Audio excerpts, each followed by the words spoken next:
Gathered today to discuss this crisis. Pakistan's Foreign Minister Shah Mehmood Qurashi took to the podium to demand aid to be allowed into Gaza and called for an end to, quote, Israeli aggression. A just solution for Palestine is imperative for the maintenance of regional and global peace and security. Clearly, the onus for restoring peace rests on Israel. And the Pakistani Foreign Minister joins me now from New York. Mr. Minister, thank you so much for joining us. It has been a very busy day. From your end, do you hear any talks about a possible ceasefire coming anytime soon? I am convinced a tide is turning. I am convinced the public pressure, the pressure of public opinion is mounting, and ceasefire is inevitable. Israel is losing out.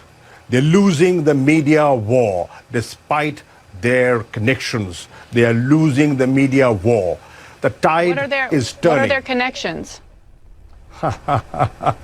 Deep pockets. What does that mean? Well, they're very influential people. I mean, they control media.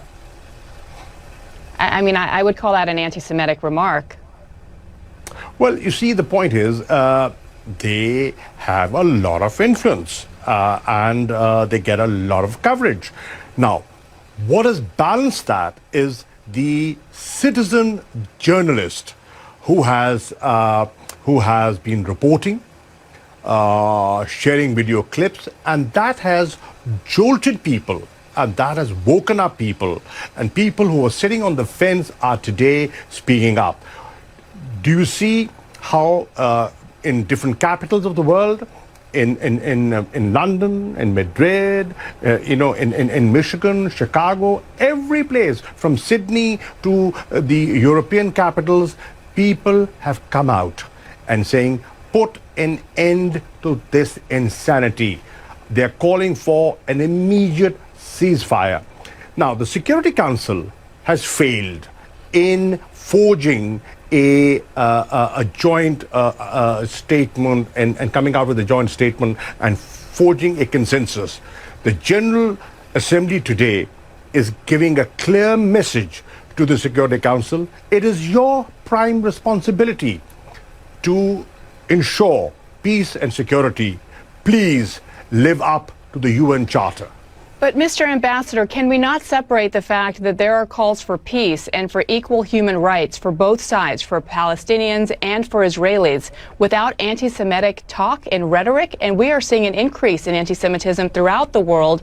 Many of these protests are showing signs and images of anti-Semitism as well. Shouldn't you be condemning that?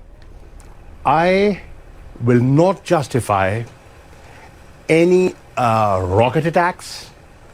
And I cannot justify and I cannot condone the aerial bombardment that is taking place. But what about anti-Semitism? And what about Hamas's role in stopping the rockets?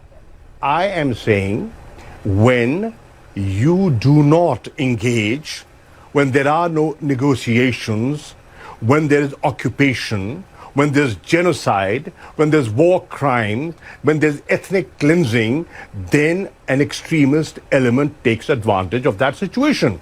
Avoid it. How do you avoid it? You avoid it by pursuing a two-state solution, by adhering to the Security Council resolutions, respecting them, implementing them, fulfilling the promises that have been made and have been often broken. So, I believe that the answer is Israelis and Palestinians living side by side in peace. And it can only be done through a two-state solution, through negotiations, by cessation of hostilities, and a ceasefire is the first step in that direction. Does that include condemning anti-Semitism and condemning statements? I am not justifying any of that. You began this conversation. I am so sorry. There are so many things I want to talk to you about, but I personally am offended as a journalist. You began this conversation by saying that suggesting that Israel has, quote, close friends and powerful friends in the media. That is an anti-Semitic trope. No. What I'm saying is the perception. Look at the perception the world has. You cannot ignore that, ma'am. But that's a wrong perception. Could be wrong, but that's the perception. Negate it. Well, negate it. By giving a balanced coverage, negate it. The onus is not on those who are being accused of things that aren't true. It's on people like you in powerful positions to say that that's wrong. Well, what we are saying, what is wrong, and I'm not shying away from that. What I'm saying is, this insanity must come to an end. We must promote dialogue. We must sit and talk, and we must promote peace. Israelis and Palestinians, everybody has a right to live. They have a right to protect their children. Look at what's happening. 230 innocent people have been killed. More than 50,000 people have been displaced. 50 schools have been bombed. Hospitals have been targeted. Red Cross has been targeted. The AP office, media outlets have been targeted. And what they're saying is, okay, if you think there was Hamas presence there, why don't you have an independent investigation? Well, I believe that Israel did provide in some information and shared intelligence with the U.S. But let's go back to the other side, because there are obviously Israeli casualties as well. And I keep bringing this up because if you're going to be an honest broker, then you have to approach something like this objectively. And that doesn't seem to be the place where you're coming from. Well, I am objective, and I would want to be objective. Loss of life, I will not condone. Every life, every human life is important to me. And what about you can agree, we can agree that Palestinian lives and Israeli lives are equally important? They're important. Yes, they are. So let me move on to another area, and that is the Uyghurs and the Muslim community there, and some 2 million Uyghurs. Many in the U.S. and many other countries around the world are calling their treatment genocide. And I'm wondering why we're not hearing the same from your government. Well, my government has always spoken with frankness. China is a very good friend of Pakistan.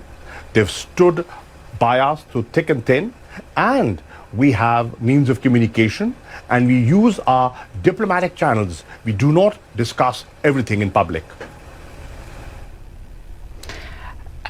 But China being your friend aside, and I know China provides a lot of aid, you can't just turn a blind eye to human rights abuses in one country. Nobody when we've is. spent.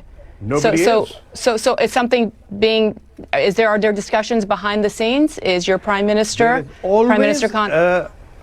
Ma'am, there's always a way of doing things, and we are not oblivious of our responsibilities. So what needs to be done then? To the Uyghur community around the world that is listening to you spend a lot of time talk about human rights in Gaza, question about their same legitimacy to human rights as well. Well, we have been advocating for human rights, whether they are in Gaza or in Indian-occupied Kashmir. Look at the atrocities that have been committed in Kashmir. Does the world talk about it? How many people have talked about it? Let's be fair. Let's have a fair assessment of how much coverage has that got. Mr. Ambassador, I do want to turn to the pandemic, and we'll end. I'm not ambassador. I'm sorry, Mr. Foreign Minister. Let me turn to the pandemic and ask about the latest wave that we've seen in your country, in Pakistan. We've seen an increased number of cases there and deaths. What is being done? How alarming is that? And what does your country need to help in this fight? Biana, to begin with, Pakistan has managed, under the leadership of Prime Minister Imran Khan, the first wave and the second wave reasonably well. We're in the midst of our third wave.